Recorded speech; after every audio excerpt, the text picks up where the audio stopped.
大家好，今日我想同大家分享一件非常之令人憤怒嘅事情。中國廣電喺對我進行2次實人認證嗰陣時，只係俾我10分鐘時間，10分鐘時間認證到嘅話就全面停機。2026年8月1日10點半，我喺中山好似往常咁樣搭乘公共交通工具出行，我使用乘車碼，發覺乘車碼點樣都打開唔到，後尾先至發現原來係網絡出咗問題。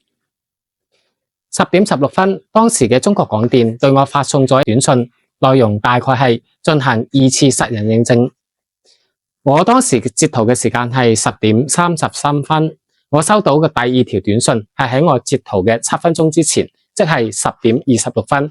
短信內容係提示你嘅認證已經超咗時間，所以會對你嘅號碼進行停機操作。10分鐘時間對於一個冇準備嘅人嚟講，點樣去完成呢個2次實人認證呢？需要準備嘅嘢包括中國廣電嘅 APP、身份證等相關嘅個人信息證件。咁喺戶外冇條件嘅情況下，咁又點操作呢？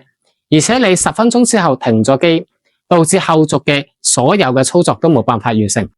希望中國廣電喺睇到呢一條視頻之後，可以俾出一個明確嘅書面答覆俾我。點解認證時間只有10分鐘咁短？